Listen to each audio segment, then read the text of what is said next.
తప్పులు చేసేవాళ్లే కాదు, తప్పుడు పనులు చేసే వాళ్ళతో తిరిగినా ప్రమాదమే. ఏ నిమిషం ఎటు నుంచి ముప్పు ముంచుకొస్తుందో చెప్పలేం. వాళ్లతో ఉన్న పాపానికి మనం కూడా చిక్కుల్లో పడాల్సిందే. ఒక్కోసారి ప్రాణాలు సైతం పరంగా పెట్టాల్సి వస్తుంది. సరిగ్గా ఇలాంటి ఘటనే నెల్లూరు జిల్లాలో జరిగింది. డీజిల్ తీసుకొని బైక్ మీద వస్తున్న అన్నదమ్ములను దుండగులు అటకాయించారు. ఆ తర్వాత ఏం జరిగింది? ఆ అన్నదమ్ములపై వారికెందుకు కోపం? అన్నకు తోడుగా వెళ్లిన తమ్ముడి పరిస్థితి ఏమైంది?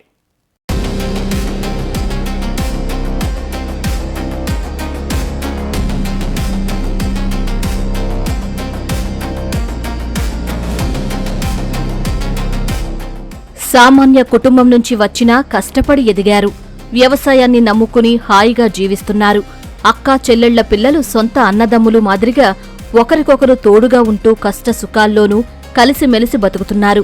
అయితే అన్న చేసిన ఓ చిన్న తప్పు ఆ కుటుంబాల్లో తీరని శోకం మిగిల్చింది. తప్పు సరిదిద్దుకోవాలని పదే పదే హెచ్చరించినా పెడచెవిన పెట్టిన ఆ యువకుడు 5 కుటుంబాల్లో విషాదం నింపాడు. చేయని తప్పునకు తన తమ్ముణ్ణి కూడా బలి తీసుకున్నాడు. ఇంతకీ ఆ యువకుడు చేసిన తప్పేంటి? ఆ తప్పు ఎక్కడి వరకు దారితీసింది?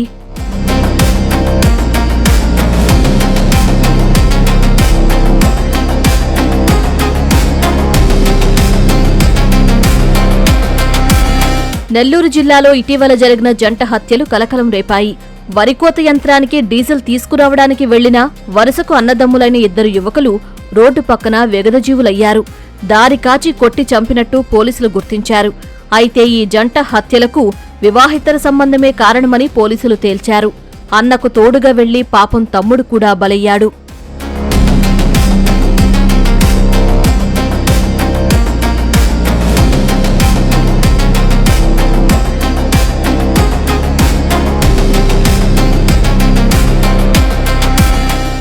నెల్లూరు జిల్లా దగదర్తి మండలం పెద్దపుత్తేడుకు చెందిన కుందుర్తి వెంకటేష్, గోపాలబాల వెంకటేశ్వర్లు వరుసకు సోదరులు.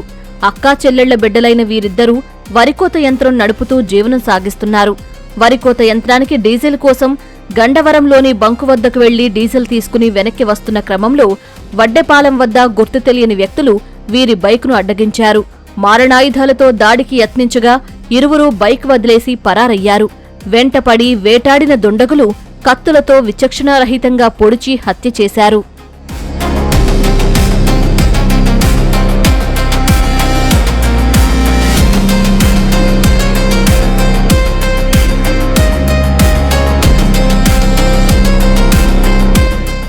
రోడ్డు పక్కన జంట హత్యల సమాచారం తెలుసుకున్న పోలీసులు హుటాహుటిన సంఘటనా స్థలానికి చేరుకుని దర్యాప్తు ప్రారంభించారు. సాంకేతిక పరిజ్ఞానం సాయంతో 12 గంటల్లోనే కేసు ఛేదించారు. చనిపోయిన వెంకటేష్కు ఓ మహిళతో వివాహేతర సంబంధం ఉంది. ఈ విషయంపై ఆమె భర్త హత్య జరగడానికి ముందు రోజు రాత్రే వెంకటేష్ను గట్టిగా మందలించాడు. దీంతో వెంకటేష్ తండ్రి జోక్యం చేసుకుని మరోసారి ఇలాంటి తప్పు జరగకుండా చూసుకుంటానని హామీ ఇవ్వడంతో అప్పటికీ వదిలేసినా మరునాడు రాత్రి మాత్రం మాటువేసి చంపేశారు. వెంకటేష్కు తోడుగా వెళ్లిన బాల వెంకటేశ్వర్లను సైతం నిందితులు కిరాతకంగా హత్య చేశారని బాధితుల కుటుంబ సభ్యులు తెలిపినట్లు పోలీసులు వెల్లడించారు.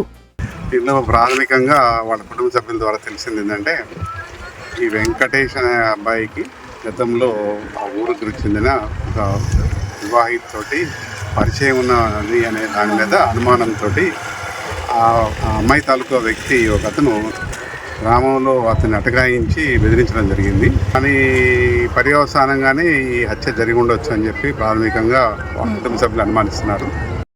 అంటే blunt object, sharp edged weapon 2 use చేసినట్టుగా ఉంది. బ్లీడింగ్ ఇంజరీస్ ఉన్నాయి కాబట్టి హెడ్ ఇంజరీస్ ఉన్నాయి, బాగా ఫేస్ మీద కూడా ఇంజరీస్ ఉన్నాయి. దాన్ని బట్టి ఆర్మ్స్ అంటే డెడ్లీ వెపన్స్ యూజ్ చేశారు. జంట హత్యల అనంతరం నిందితులు బత్తల కళ్యాణ్, ప్రశాంత్, విజయ్ భాస్కర్ ఫోన్లు స్విచ్ ఆఫ్ చేసి పరారైనప్పటికీ సీసీ ఫుటేజీ ద్వారా పోలీసులు వారిని అరెస్టు చేశారు. యువకుడి వివాహేతర సంబంధం 2 నిండు ప్రాణాలను బలి తీసుకోగా 5 కుటుంబాల్లో విషాదం నింపింది.